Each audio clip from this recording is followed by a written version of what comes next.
Hello, everybody, and welcome back to the Texas Podcast. I am your host, Gabe, and today we'll be talking about the Racer Hurricane. The Racer's hurricane was a destructive tropical cyclone that had severe effects in northeastern Mexico, the Republic of Texas, and the Gulf Coast of the United States in early October 1837. It was named after the Royal Navy ship HMS Racer, which encountered the cyclone in the northwestern Caribbean. Termed one of the most famous and destructive hurricanes of the century by meteorology historian David Ludlam, the storm first affected Jamaica with flooding rainfall and strong winds on September 26th and the 27th before entering the Gulf Coast of Mexico on October 1st. As the hurricane struck northern Tamaulipas and southern Texas, it slowed to a crawl and turned sharply northeastward. The storm battered the Gulf Coast from Texas to Florida Panhandle between October 3rd and the 7th. After crossing the southeastern United States, it emerged into the Atlantic shipping lanes off the Carolinas by the October 9th. The effects of the tropical cyclone were far-reaching. Matamoros, on the southern bank of the Rio Grande, faced hurricane conditions for several days with significant damage to ships. Many towns along the Texas shoreline were inundated by storm surge, which flooded the coastal plains for many miles inland. Galveston Island was devastated with nearly every building washed away and most vessels driven ashore. To the east, a water level rise of 8 feet on Lake Pontchartrain submerged low-lying areas of New Orleans. Many steamboats on the lakes were wrecked and buildings along its shores demolished. The storm surge and wind damage extended into Mississippi and Alabama, but with less severity.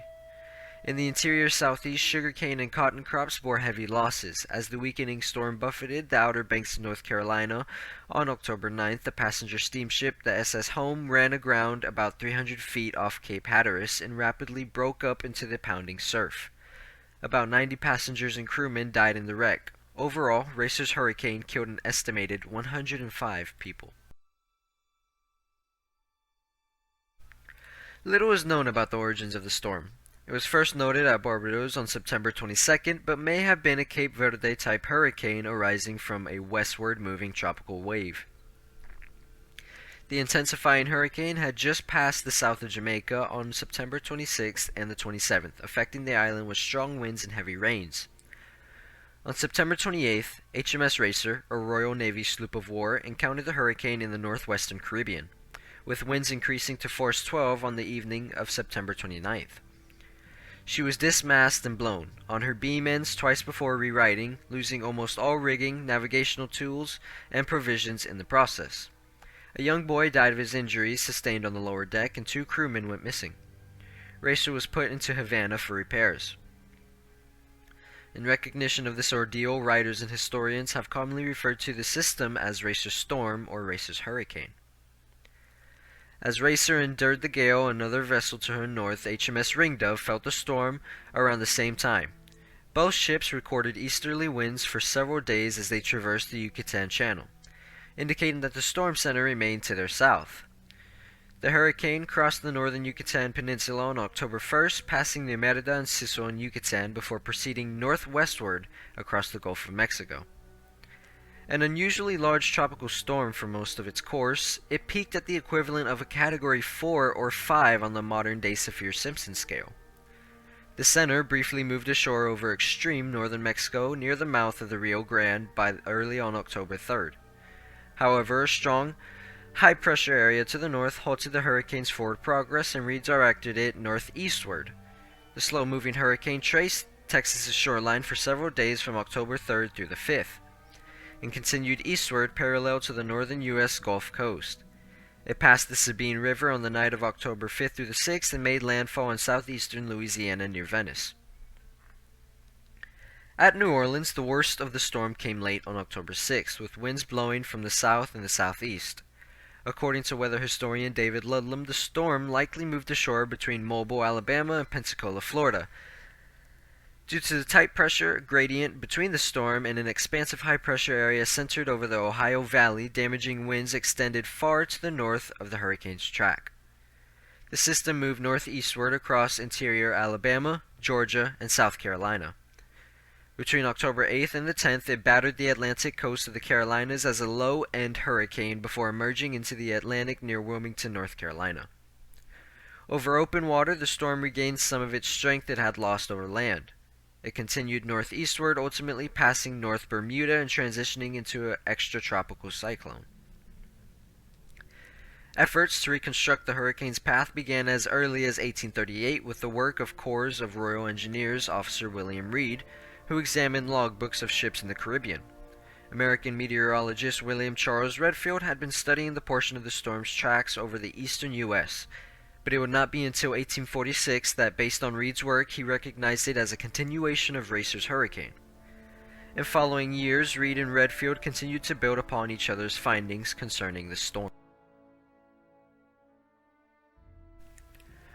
Ludlum described Racer's storm as one of the most famous and destructive hurricanes of the century. It killed an estimated 105 people along its course. In Jamaica, heavy rainfall triggered widespread street flooding, forcing nearly all businesses in Kingston to close for the duration of the storm. Along the coast, several ships broke from their moorings, and one of them struck a wharf, damaging another vessel, and was scuttled to prevent further destruction. Haiti and the southern shores of Cuba also experienced the storm.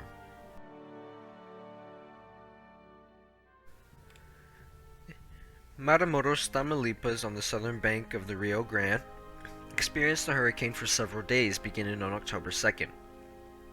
The hurricane dropped torrential rainfalls in parts of northern Mexico that had already experienced above-average precipitation during the late summer. John Luis Berlander, a Geneva-born naturalist living in Matamoros, measured 29.25 inches of rain from October 1st through the 4th, including 11.25 inches on October 3rd. He also wrote extensively of his experiences during the hurricane, during which he was able to hear crashing waves on the coast, some 18 miles away, and witnessed whitecaps on floodwaters and city streets. Several ships were wrecked along the coast, and the Mexican customs house was situated at the mouth of the Rio Grande was destroyed. It was later rebuilt at a more sheltered location farther inland. The storm wrought destruction along the entire coast of Texas, then the sovereign Republic of Texas and disputed Nueces Strip. The settlement at Brazos Santiago was almost totally destroyed, with only a few buildings left standing, while all ships were there sunk or driven aground. Communities along the shores of Matagorda Bay were heavily damaged, with buildings and wharves swept away. Farther north, a 6 to 7 foot storm surge flooded Galveston Island, where nearly every building was lost, along with all supplies and provisions. Of the 30 vessels present in the harbor at Galveston when the storm began, only one remained moored following its passage. In one case, a brig was driven against a 3-story warehouse, causing the building to collapse. Among the ships destroyed at Galveston were 2 Texan Navy shooters. In the scene of utter desolation, some individuals in Galveston survived the flooding by holding on to a floating debris for 5 days.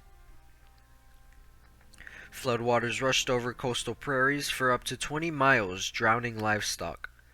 The storm surge deposited ships and fields several miles inland. Near Sabine Pass, a 3-mast bark came to rest 7 miles from the coast.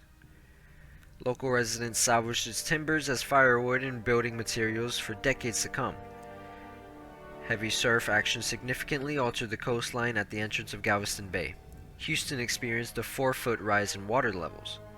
Despite the damage throughout coastal Texas, only 2 people are known to have died there, one of them in Galveston.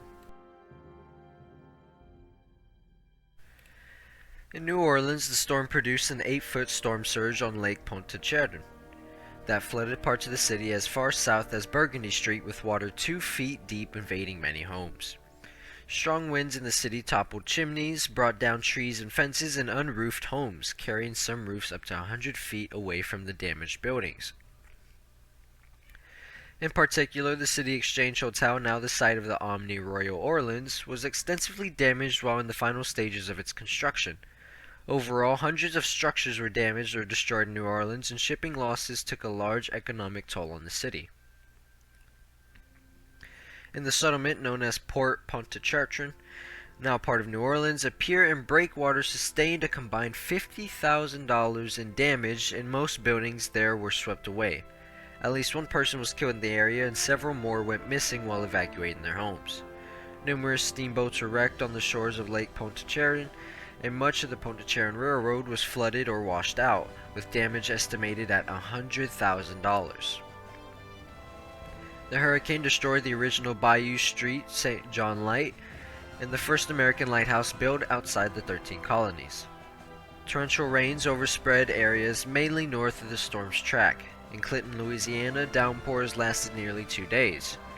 Strong winds destroyed homes and toppled trees in Baton Rouge and ravaged forests and plantations surrounding the city. Farmers reported up to a third of their sugarcane and cotton crops lost.